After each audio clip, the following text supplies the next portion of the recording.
Hi guys, मेरा नाम है साहिल खन्ना और आज की बिजनेस शुरू करते हैं। सबसे पहली न्यूज़ है ट्विटर की। तो भाई ट्विटर ने फिर से फायरिंग शुरू कर दी है और ऐसा कहा जा रहा है 200 से ज़्यादा वर्कर्स निकाले गए हैं। और अगर ओवरऑल देखा जाए तो भाई इनकी वर्कफोर्स कम होती जा रही है। 2000 से नीचे अब साफ हो चुका है ट्विटर का, और फिर भी सही चल रहा है ट्विटर। इतनी फायरिंग होने के बाद भी ट्विटर में हम ऐसा नहीं सुन रहे कि भाई ये डाउन हो गया, ये हो गया, वो हो गया। दिस मीन्स ओवर हायरिंग हो रखी थी ट्विटर के अंदर। अगली खबर फैब इंडिया की है। तो भाई फैब इंडिया आईपीओ के लिए फाइल कर रहा था पर उसको विड्रॉ कर दिया गया है। मतलब अब वो नहीं निकाल रहे हैं और कह रहे हैं कि अभी मार्केट कंडीशन अच्छी नहीं है, अनसर्टेन है, इस चक्कर में ऐसा किया जा रहा है। आईपीओ फेल हो जाएगा ना, सबके आईपीओ फेल होने के चांसेस है इस टाइम पे। मार्केट सिचुएशन अच्छी नहीं है क्योंकि अगली खबर फ्रेंच की एक डिफेंस कंपनी है, वो 12,000 एम्प्लॉयज़ को हायर कर सकती है और ये बहुत बड़ी चीज़ है अगर देखा जाए तो। 12,000 एम्प्लॉयज़ को क्यों कर रही है? क्योंकि वो जो डिफेंस कंपनी है वो बनाने में हेल्प करती है इलेक्ट्रॉनिक्स, ठीक है। तो वॉर चल रही है और वॉर के अंदर उनको बेनिफिट हो रहा है और इकोनॉमिक कंडीशन बाहर की ख़राब है, पर वॉर के चक्कर में इक्विपमेंट की डिमांड बढ़ गई है। वॉर से पैसा कमाओ। बाकी एक चीज़ अभी नोटिस और किया गया है, फ्रेंच गवर्नमेंट भी बहुत ज़्यादा अगेंस्ट है रशियन गवर्नमेंट के। अगर देखा जाए तो वहाँ पे बहुत ज़्यादा पंगा चल रहा है, फ्रांस वर्सेस रशिया। तो फ्रांस वाला कह रहा है कि भाई बहुत बेकार कर रहा है रशिया, उसके ऊपर कुछ एक्शन लेना चाहिए, ये करना चाहिए, वो करना चाहिए। कहीं ना कहीं फ्रांस को फ़ायदा हो सकता है इससे। अगली खबर यूपी और टाटा टेक्नोलॉजीज़ की है। तो 5,000 करोड़ का एमओयू साइन कर रहे हैं। 150 ज़्यादा आईटीआईज़ को इम्प्रूव किया जाएगा। आईटीआईज़ कई लोगों को शायद नहीं पता होगा, आईटीआईज़ एक तरह का सस्ता इंजीनियरिंग वाला सीन होता है जहाँ पे प्रैक्टिकल चीज़ें सिखाई जाती है 10th के बाद में। तो आपको 12th तक जाने की ज़रूरत ही नहीं है, आप सीधा ही आईटीआई में प्रैक्टिकल चीज़ें सीख सकते हो। और अगर आप आईटीआई से पास आउट होते हो, मेरे टाइम पे होता था पता नहीं, आप एलटी एंट्री ले सकते हो इंजीनियरिंग कॉलेजेस के अंदर। मतलब उसके अंदर आपको फर्स्ट ईयर करने की जरूरत नहीं है, सीधा सेकेंड ईयर में आपकी एंट्री होगी। अगली खबर जोमेटो के सीईओ दीपेंद्र जी की है। तो उन्होंने बोला कि 150 रुपये से 40 रुपये शेयर का प्राइस पहुंच गया जोमेटो का, वो समझ में नहीं आया उनको। 150 रुपया जो पहुंच गया था ऊपर वो भी बेकार था, और 40 रुपये जो पहुंच गया वो भी बेकार था। बेसिकली उस टाइम पे ओवर वैल्यू था, इस टाइम पे अंडर वैल्यू है। तो अभी के टाइम पे 50-55 रुपये के आसपास जोमेटो का प्राइस घूम रहा है अगर देखा जाए तो। इनका कहना है आप इंटरनली कभी भी डिस्कस नहीं करते कि प्राइस क्या चल रहे हैं ओवरऑल मार्केट के अंदर देखा जाए तो। और साथ में इन्होंने एक और बहुत बड़ी बात बोल दी है कि भाई 2030 तक $100 बिलियन तक वो कंपनी की वर्थ को ले जाना चाहते हैं। बहुत बड़ी चीज़ है अगर इतनी वैल्यूएशन पे कंपनी ले जाते हैं। आपको क्या लगता है जोमेटो क्या लॉन्ग टर्म में बहुत सस्टेनेबल रहेगा या फिर नहीं रहेगा, या फिर कल को कोई और कॉम्पिटिटर आएगा, कुछ नहीं आएगा? मुझे लगता है अब आईपीओ निकल चुका है, एक सिचुएशन क्रिएट हो चुकी है, तो एक टाइम के बाद आगे स्टैग्नेंटली ग्रो करेगा, धीरे धीरे ग्रो करेगा। मतलब एक स्टैग्नेंट हो जाएगा, उसके बाद धीरे धीरे करके ग्रो करेगा अनटिल अनलेस कोई और घुस जाता है इस इंडस्ट्री के अंदर, फूड के अंदर, और वो एकदम ही कुछ नया रेवोल्यूशन ले आता है, तो बात अलग है। अगली खबर भाई ये डरने वाली खबर है, ये रेस्टोरेंट ओनर्स के लिए। कमीशन 2 से 6% तक और बढ़ सकती है। 25-30% कमीशन दे रहे हैं, 2 से 6 और बढ़ जाएगी। कितना मतलब मजाक चल रहा है, इतनी कमीशन देगी तो। और अगर कंप्लाई नहीं करेगा जोमेटो के साथ में तो रीच नहीं मिलेगी, मतलब ऑर्डर्स नहीं आएगी। यही रीज़न है कि मैं बहुत बार बोलता हूँ कि अपना खुद का प्लेटफॉर्म बिल्ड करना बहुत ज़रूरी है। किसी और के प्लेटफॉर्म पर उतना रिलाई नहीं करना चाहिए। ये बहुत मतलब बहुत डीप बात है अगर समझने की कोशिश करो। आज हम यूट्यूब पे कंटेंट बना रहे हैं, कल यूट्यूब मना कर दे, फंस गए हम तो फालतू का। यूट्यूब का है भाई, हम अब तुमको यही कंटेंट डालना है, वरना ऐसा नहीं होगा। तुम्हारा पुराना कंटेंट हम रीपर्पस करके किसी भी लेवल पे यूज़ कर सकते हैं, कुछ भी कर सकता है ना, क्योंकि यूट्यूब का कंटेंट हो गया वो एक तरह से। अब दूसरी साइड पे रेस्टोरेंट ओनर्स की बात करके चले, बहुत सारे क्लाउड किचन के बिजनेसेस सिर्फ जोमेटो स्विगी पे चल रहे हैं, तो 2-4-5% पे भी बहुत बड़ा वेरिएशन आ जाता है उसके अंदर। तो वो क्योंकि वो स्केल पे खेलते हैं, बहुत स्केल के ऊपर खेलते हैं, अगर 2-4-5% का बहुत बड़ा नंबर क्रिएट हो जाता है। तो अगर अपना खुद का प्लेटफॉर्म बिल्ड किया जाए तो बेटर ऑप्शन है। तो अगर आप रेस्टोरेंट ओनर हो तो आपको क्या प्रॉब्लम्स आती है, नीचे कमेंट में ज़रूर बताना, मैं जानना चाहता हूँ इस चीज़ से। और एक चीज़ और बताता हूँ यार, हम ना कुछ प्रोडक्ट्स बिल्ड कर रहे हैं, बहुत ही जल्दी वो लाइव भी हो सकते हैं। तो इसके लिए मेरे को ना कुछ लोग चाहिए आप में से। तो एक टेस्टर्स कहूँगा मैं उनको कि लपास टेस्टर। तो एक डिस्क्रिप्शन में हमने लिंक दिया है व्हाट्सएप ग्रुप का लपास टेस्टर के नाम से, तो आप चाहो तो उसको ज्वाइन कर सकते हो। तो अगर हम कुछ भी प्रोडक्ट बनाएंगे तो आप लोगों को सबसे पहले भेजेंगे, बीटा टेस्टर्स होंगे, और फ्यूचर के अंदर भी उसका जो भी प्रो प्रीमियम वर्जन होगा वो हमेशा आपके पास रहेगा। तो कभी फ्यूचर में कोई भी चेंजेस आएंगे आपके पास एक्सेस रहेगा। और इंटरनली कई बार हम खुद भी डिस्कस करेंगे, मतलब हो सकता है हम जूम पे डिस्कस करें कि यार आपको क्या लगता है प्रोडक्ट के बारे में, कैसे इंप्रूव कर सकते हैं। तो मार्केट में आने से कुछ टाइम पहले तक आपको पता लग जाएगा प्रोडक्ट कैसा है कैसा नहीं है। आप बेस्ड ऑन आपके फीडबैक हम प्रोडक्ट को रीवैम्प भी कर सकते हैं। तो नीचे एक लिंक दे रखा है, जो इंटरेस्टेड है सीरियसली वही करना, क्योंकि सिंपल सी बात, अगर आप पार्टिसिपेट नहीं करोगे तो फिर ग्रुप में रहने का आपका कोई फायदा नहीं होगा और हम भी आपको हटाते चले जाएंगे, ठीक है, कोई सेंस नहीं बनेगी। हम चाहते हैं ये मतलब आपके लिए भी लर्निंग एक्सपीरियंस हो प्लस हमारे लिए भी लर्निंग एक्सपीरियंस हो। अगली खबर भाई, एक कंपनी है उन्होंने चैट जीपीटी टाइप का गिफ्ट जनरेटर निकाल दिया है। मतलब डिस्क्रिप्शन लिखो आपको पता लग जाएगा, आपको गिफ्ट बना के दे देगा।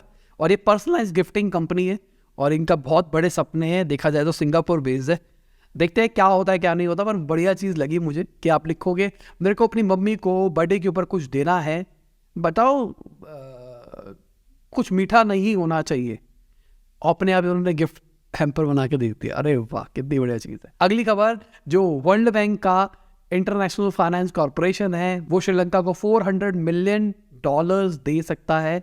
श्रीलंका वालों का हाल बुरा है और उन्होंने कहा है कि भाई हमको पैकेज चाहिए बचने के लिए, तो अब पैसा मिलना शुरू हो रहा है। अगली खबर, जो एयर इंडिया के सीईओ है उन्होंने बोला है कि उन्होंने तकरीबन 470 एयरक्राफ्ट की पक्की वाली डील करी है। 540 ऑर्डर की है पर जिसमें से 470 तो पक्के वाले हैं। टोटल कॉस्ट $70 बिलियन की आएगी उसके अंदर। $70 बिलियन की, बहुत बड़ी बात है। अगली खबर अडानी पोर्ट्स की है। तो भाई अडानी पोर्ट्स ने एक डेटा रिवील किया जहां पर उन्होंने बताया उन्होंने 300 मिलियन मेट्रिक टन्स को हैंडल किया है 329 डेज के अंदर, जो कि पिछले साल उन्होंने 354 डेज के अंदर किया था। दिस मीन्स कि वो एफिशिएंट हो रहे हैं। और एक और चीज़ पता लग रही है कि उनके जो कस्टमर्स है वो उनको अभी भी ट्रस्ट करते हैं, ऐसा उन्होंने ये पब्लिश किया है। आज अडानी पोर्ट्स पॉजिटिव में रहा, ठीक है। ऐसा उम्मीदें थी कि अडानी के सारे शेयर्स रेड में रहने वाले इस हफ्ते, पर अडानी पोर्ट्स ये खबर आने से पॉजिटिव में तो आएगी। अब बात ये भी है कि Adani ports $400 million debt raise कर सकता है जो ऑस्ट्रेलिया का कोल पोर्ट है उसके लिए, तो शायद उसी के चक्कर में ये न्यूज़ आई है। अगली खबर फाइजर की है। तो भाई ये बड़ी खबर है, फाइजर सीजन को एक्वायर कर सकती है, $30 बिलियन की ये डील होगी। अगली खबर एसआर ग्रुप की है। तो वो $3.6 बिलियन इन्वेस्ट करेंगे लो कार्बन इनिशिएटिव्स के अंदर, इंडिया और यूके के अंदर। और मुझे लगता है, कई बार मुझसे पूछते हैं कि फ्यूचर इंडस्ट्री का क्या रहने वाला है। मुझे लगता है ये कार्बन एमिशन को ट्रैपिंग वैपिंग वाली जो चीज़ है ना, ये भी बहुत बड़ा सेक्टर बन सकता है और बहुत प्रॉफिटेबल सेक्टर बन सकता है। अगली खबर अमेरिका से है। तो अमेरिका की बहुत सारी मेजर सिटीज़ के अंदर रेंट घटने शुरू हो गए हैं। रीज़न ये है कि बहुत ज़्यादा सप्लाई क्रिएट हो गई है, बहुत सारे घर बन गए हैं। और दूसरा बड़ा रीज़न पता है क्या है? Work from home culture. तो वर्क फ्रॉम होम कल्चर के चक्कर में लोग घर से ही काम कर रहे हैं, उनको मेजर सिटीज़ में आने की जरूरत नहीं है। बहुत सारे लोग मेजर सिटीज़ में ट्रैवल करके जाते थे और वहाँ रहते थे, तो उनको खर्चे देने पड़ते थे, सब कुछ करना पड़ता था। आज वो अपने नॉर्मल जगह से बैठ के भी काम कर सकते हैं। तो इस चक्कर में भी मेजर सिटीज़ की डिमांड कम हो रही है। अगली खबर निकोल पैग ने बताया, जो दुनिया की प्रीमियम मार्केट है इंक्लूडिंग जेन ज़ी, उसको एप्पल ओवरटेक कर रहा है। एप्पल के सारे यूज़र बन रहे हैं। लॉन्ग टर्म में सैमसंग को दिक्कत आ सकती है इससे उन ऑडियंस को कन्वर्ट करने में। पिछले कुछ टाइम से एप्पल का मार्केट शेयर बढ़ता हुआ जा रहा है। अगर ओवरऑल देखा जाए तो उसके बहुत सारे रीज़न है, बहुत सारे स्ट्रैटेजिक मैं कहूँगा रीजंस है एप्पल के। एक तो लोगों की परचेसिंग पावर बढ़ रही है। एप्पल एक, अगर आपके पास पैसा है तो एक ऐसी डील है कि आप ले सकते हो, टेंशन वाली बात नहीं। आज मैंने पिक्सल ले रखा है, ठीक है, पिक्सल 7, मतलब ये गूगल के प्रीमियम फ़ोन में से एक है। कहने को 5G था, अभी तक 5G नहीं आया है यार। मेरी वाइफ के पास आईफोन है, उसमें तो 5G कब से चल रहा है, मजे से चल रहा है। तो ये दिक्कत वाला सीन है ना। बाकी चलो मैं सैमसंग से कंपेयर नहीं कर रहा, MI में बहुत टाइम पहले ही 5G आ गया था। पर मैं खाली अगर पिक्सल और मेरे पास, क्योंकि दोनों फ़ोन में, दोनों से कंपेयर करके बता रहा हूँ, इसलिए बता रहा हूँ कि मैं आईफोन ज़्यादा सेटिस्फाइड हूँ। अगर आप फोटोज़ खींचते हो, वीडियोज़ बनाते हो, तो एप्पल इज़ बेटर।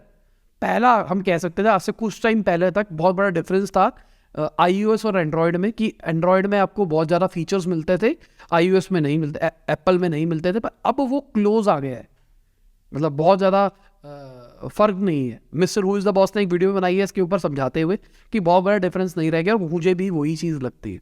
तो परचेसिंग पावर बढ़ी, एप्पल ने बहुत अच्छे स्टेप्स लिए। अब आज के टाइम पे एप्पल बहुत पावरफुल भी हो गया। तो वैल्यू फॉर मनी और प्लस कुछ फीचर्स है जो एप्पल इकोसिस्टम के है, वो अगर आपने एक बार यूज़ कर लिया तो आप कहीं और नहीं जा सकते। सीधी सी क्लियर कट बात है। आपको लगता है ना एप्पल लोग टचिंग के लिए यूज़ करते हैं, भाई मैं मैकबुक है मेरे पास में, आईपैड है मेरे पास में, और मेरे पास में एप्पल का फ़ोन है। तो अब ये जो कम्युनिकेशन है ना, तुम सोच नहीं सकते क्या ज़बरदस्त चीज़ है। मैंने आईपैड साथ में रखा हुआ, मैंने लैपटॉप साथ में रखा हुआ, लैपटॉप के कीबोर्ड से आईपैड पे टाइप कर सकता हूँ मैं, और अगर मेरे पास कॉल आ रही है तो मैं तीनों में से किसी भी डिवाइस से उठा सकता हूँ। अगर मेरे एयरपॉड लगा रखे हैं तो मैं यहाँ से मतलब लैपटॉप से भी उसको उठा सकता हूँ, यूज़ कर सकता हूँ, वहाँ पे वीडियो प्ले करूँगा, वहाँ पॉज करूँगा, आईपैड पे कुछ प्ले करूँगा तो वो बच जाएगा। बहुत ही नेक्स्ट लेवल चीज़ है ये।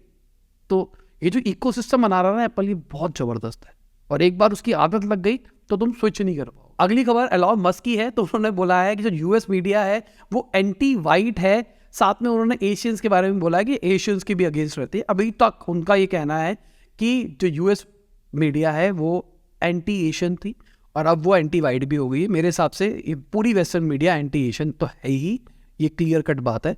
एंटी इंडिया कहूँगा खासकर, ये हमसे ज़्यादा दबते हैं क्योंकि हम ग्रो करते हैं तो ये ज़्यादा चिढ़ते हैं। ये मेरा अगेन पॉइंट ऑफ व्यू है, ठीक है। अब कई बहुत सारे आते हैं लोग, तुम कहते भाई तुम भक्त हो, तुम ये हो।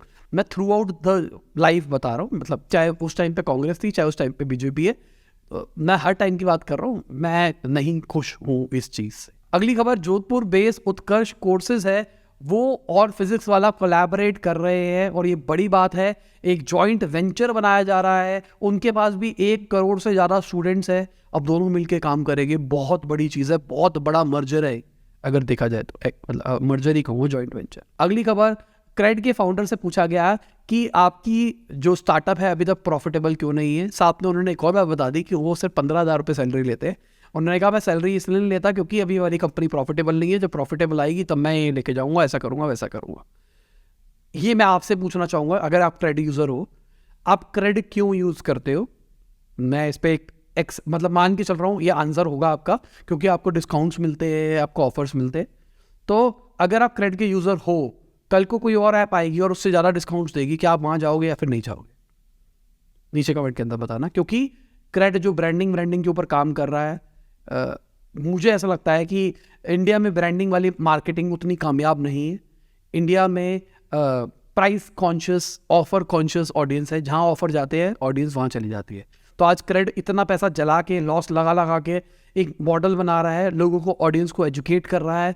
कल को कोई नया आएगा और मार्केट बना जाएगा। पेटीएम ने कितनी मेहनत करी, भारत पे ने उतनी मेहनत नहीं करी। वो वाला सीन मुझे लगता है कि कल को फ्यूचर में ऐसा हो सकता है। अगली खबर टेक महिंद्रा की है। तो उन्होंने कहा है कि $7 बिलियन का जो रेवेन्यू है उन्होंने प्रोजेक्ट किया है इस फिजिकल ईयर के अंदर। $3 बिलियन तो उसमें से टेलीकॉम सेक्टर से ही आएगा। उन्होंने बोला जो उनका 5G सॉल्यूशन है टेलीकम्युनिकेशन के लिए, वहाँ से उनको बहुत ज़्यादा पैसा मिल सकता है लॉन्ग रन के अंदर। मुझे बिल्कुल भी नहीं पता कि क्या सॉल्यूशन है क्या नहीं है, नीचे कमेंट में जरूर बताना अगर किसी को पता है तो। अगली खबर क्वालकॉम की है। तो क्वालकॉम एंड्रॉयड की बहुत सारी कंपनी के साथ में मिलकर काम कर रहा है, जहाँ पे सैटेलाइट बेस्ड मैसेजिंग काम करेगी। आईफोन ने निकाल दिया था सैटेलाइट बेस्ड मैसेजिंग, अब बाकी कंपनीज भी कोशिश करेगी इसी फीचर को लाने का। मुझे लगता है कि ये जो फ्यूचर रहने वाला है वो इसी डायरेक्शन में शायद रहेगा, जहाँ पे हमको शायद टावर वावर की ज़रूरत ना पड़े, डायरेक्टली सैटेलाइट से हमारे फ़ोन कनेक्टेड रहेंगे और मज़े से काम कर सकते हैं, इंटरनेट की टेंशन नहीं पड़ेगी। अगली खबर नोकिया की है। तो भाई नोकिया ने अपना लोगो बदल दिया है और ये बड़ी चीज़ है। 60 साल में ऐसा पहली बार किया गया है। रीज़न, पहले नोकिया कनेक्टिंग पीपल था, फ़ोन के डायरेक्शन में ज़्यादा जा रहा था, पर अब वो बहुत कुछ उनको समझ में आ गया है कि भाई अब उस डायरेक्शन में शायद हम उतनी बड़ी मार्केट नहीं बना सकते। एक ज़माना था जब नोकिया फ़ोन का बादशाह हुआ करता था, और आज नोकिया, अगर मैं आपसे टॉप 5 फ़ोन कंपनी भी पूछूँ ना, तुम्हारे दिमाग में नहीं आएगा नोकिया। अगर मतलब मेरी नज़र में पूछूँ तो मेरा है एप्पल, उसके बाद मुझे पिक्सल अच्छा लगता है, ठीक है, तो फिर थर्ड मैं लूँगा शायद MI क्योंकि वैल्यू फॉर मनी देता है, फिर फोर्थ मैं लूँगा शायद OnePlus, या फिर मैं थर्ड लूँगा इनफैक्ट सैमसंग, फिर उसके बाद MI, फिर OnePlus। मेरा ये ऑर्डर रहेगा, तुम्हारा क्या रहेगा? अगली खबर मार्केट की है। तो भाई मार्केट का आप हाल देख सकते हैं कैसा रहा। अडानी एंटरप्राइजेस हमको नीचे की तरफ दिखाई दे रहा है, 10% के आसपास घटा है, पूरी मार्केट लाल की तरफ रही ओवरऑल देखा जाए तो। इसी के साथ आज की बिजनेस न्यूज़ खत्म होती है। उम्मीद करता हूँ आपको मजा आएगा। लाइक कर देना, शेयर कर देना, कमेंट बताना वीडियो कैसी लगी। बाय, गुड नाइट, शबा कर, खुदा हाफिज, गुड मॉर्निंग, गुड आफ्टरनून, जब भी आप वीडियो देख रहे हैं। जय हिंद, वंदे मातरम।